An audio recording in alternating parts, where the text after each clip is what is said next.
Novel پہ یہ گفتگو تھی. اب کچھ موضوعات تو اس سے ملتے جلتے ہوں گے لیکن کچھ اس سے الگ بھی ہیں. تو پروفیسر نعمان نقوی صاحب ہمارے ساتھ ہیں. یہ حمید یونیورسٹی کراچی میں پڑھاتے ہیں. اینتھروپولوجی اگرچہ ان کا بنیادی سبجیکٹ ہے لیکن ہمارے یہاں جو پوسٹ کولونیل ایک ویژن ہے دنیا کو دیکھنے کا اور معاصر تاریخ کو دیکھنے کا وہ ان کا ہے. تو ابھی جو ہم سیشن کرنے جا رہے ہیں اس کا عنوان ہے زمین کا لوہا اور ہمارا ادب. یہ عنوان جو دیا گیا ہے یہ اس عنوان سے ضمیر نیازی نے ایک افسانہ لکھا تھا جو ماحول کی تباہی سے متعلق تھا اور جس میں ایک ایسا شہر ملک دکھایا گیا ہے جہاں عورتیں بچے پیدا نہیں کرتی.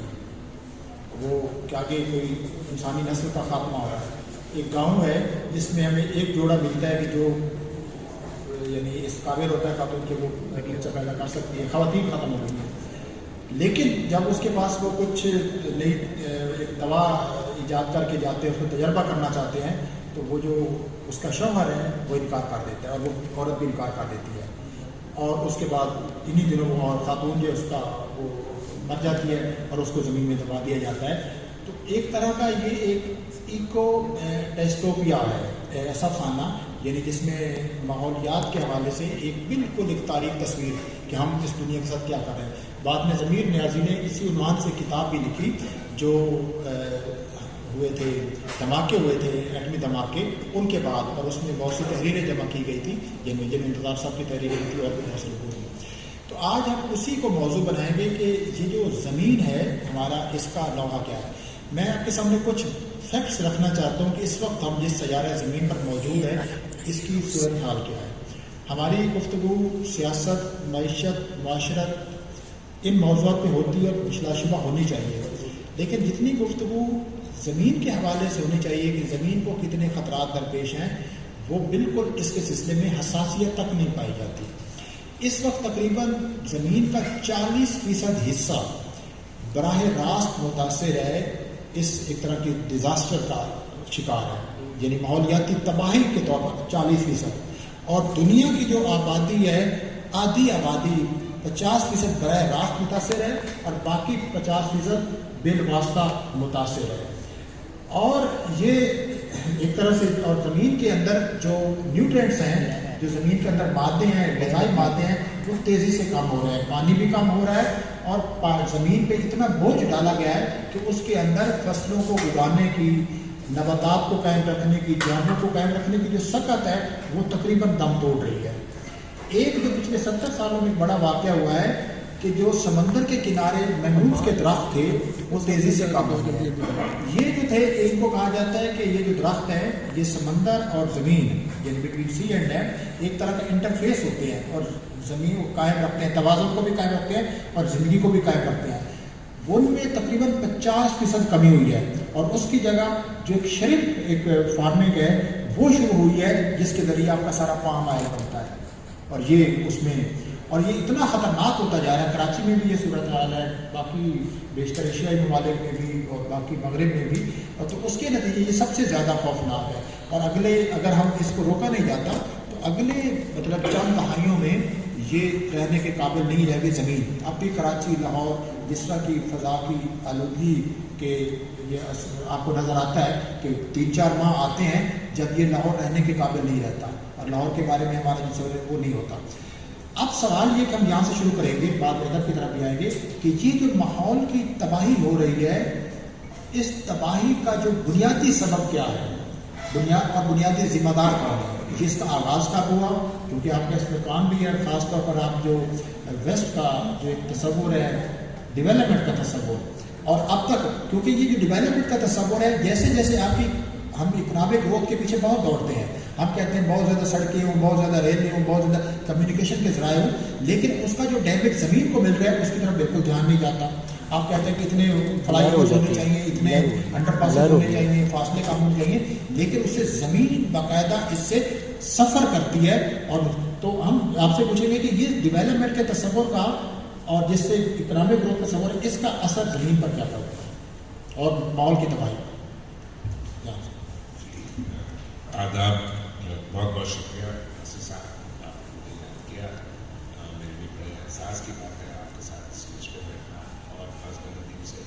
تھوڑا کہ ساتھ طریقے سے اسٹیج شیئر کرنا. ابھی ویسے یہ دور کا نوحہ تو شروع ہو ہی گیا تھا اصغر ندیم سید کے سیشن میں. اب یہ اس دور کے نوحے کا ایک اور پہلو.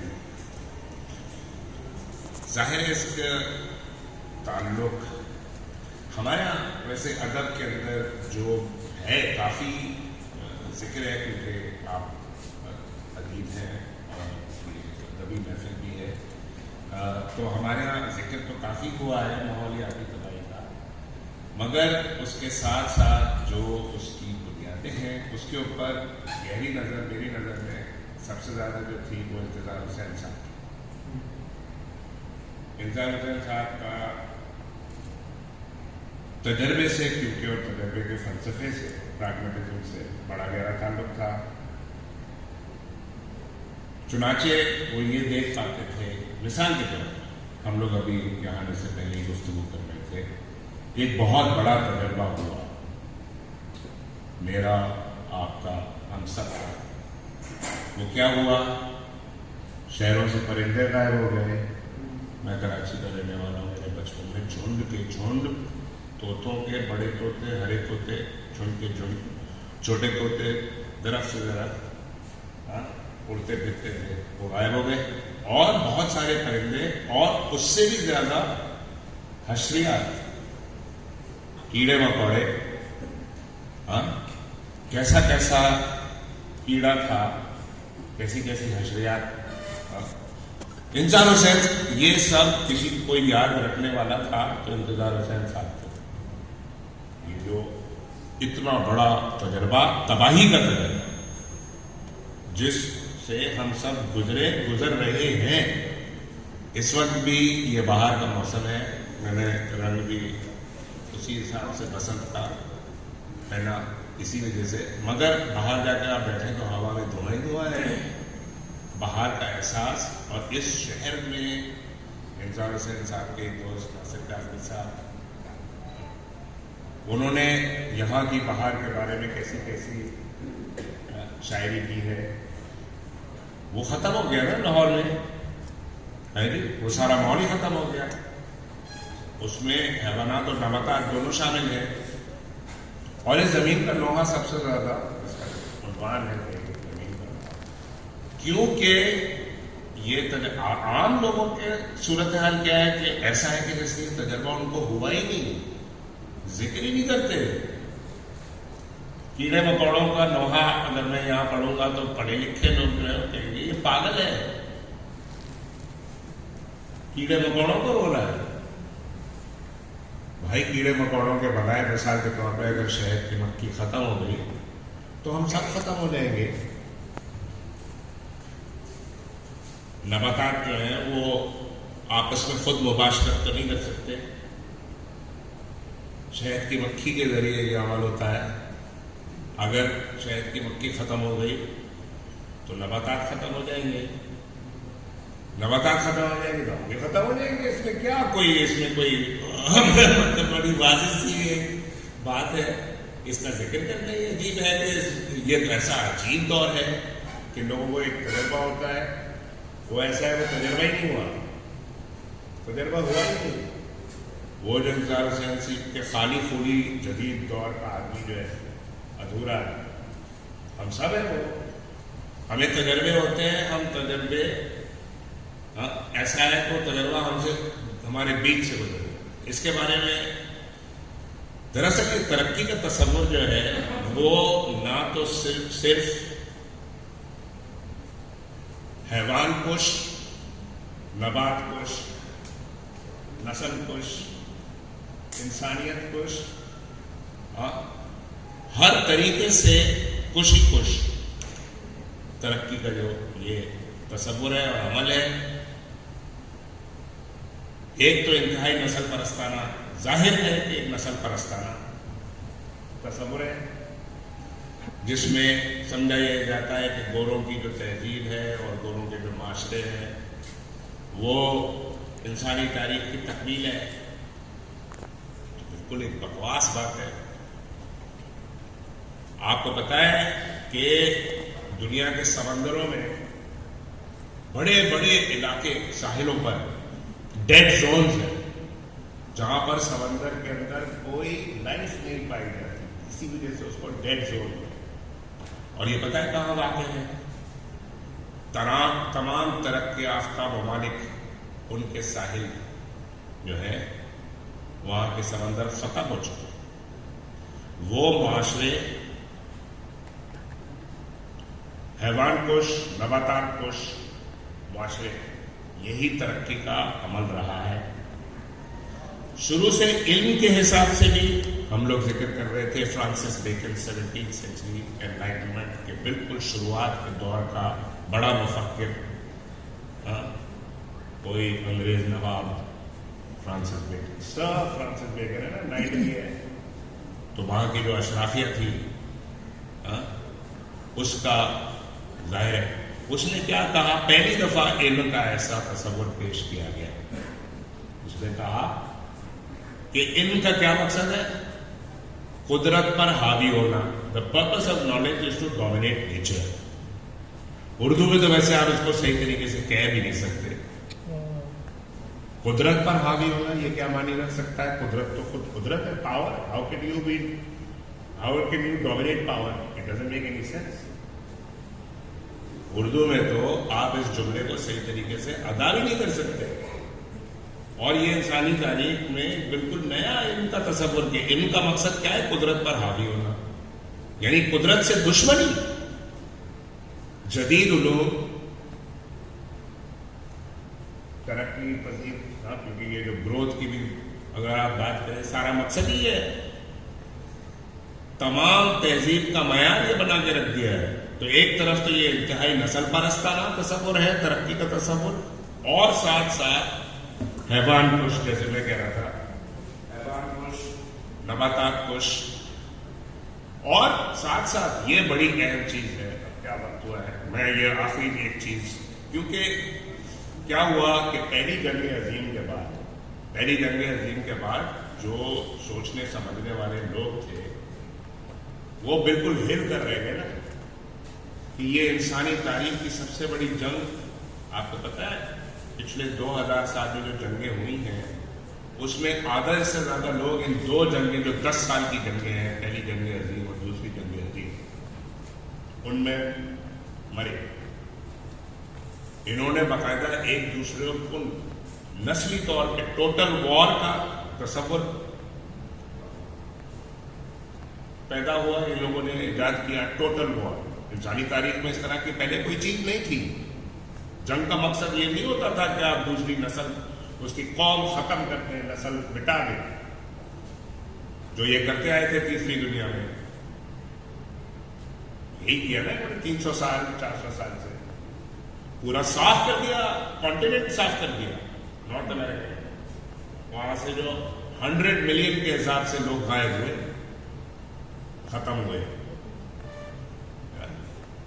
یہ ایسے ویسے بنائے یہ دنیا جس میں ہم رہ رہے ہیں، ایسے بنے۔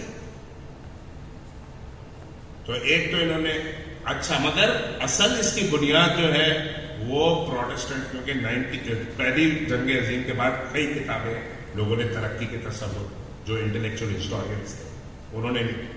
مثال کے طور پہ کارل بیکر کی کتاب ہے the heavenly city of the 18th century philosophers.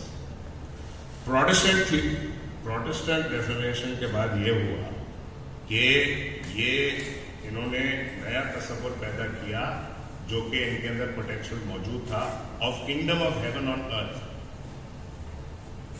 اس دنیا میں ہمارے یہاں تو اس طریقے کا کوئی تصور نہیں ہے، ان کا یہ تصور یہ ہے کہ حضرت عیسیٰ جو کہ خود ظاہر خدا ہے، وہ واپس آ کے اس دنیا کو جنت بنائیں گے۔ اس سے یہ ترقی کا تصور پیدا ہوا۔ ظاہر ہے کہ اگر خدا انسان بن سکتا ہے تو انسان خدا بھی بن سکتا ہے، اور اگر انسان خدا بن سکتا ہے تو یہ دنیا جنت بھی بن سکتی ہے۔ یہ تمام باتیں بالکل بے معنی باتیں،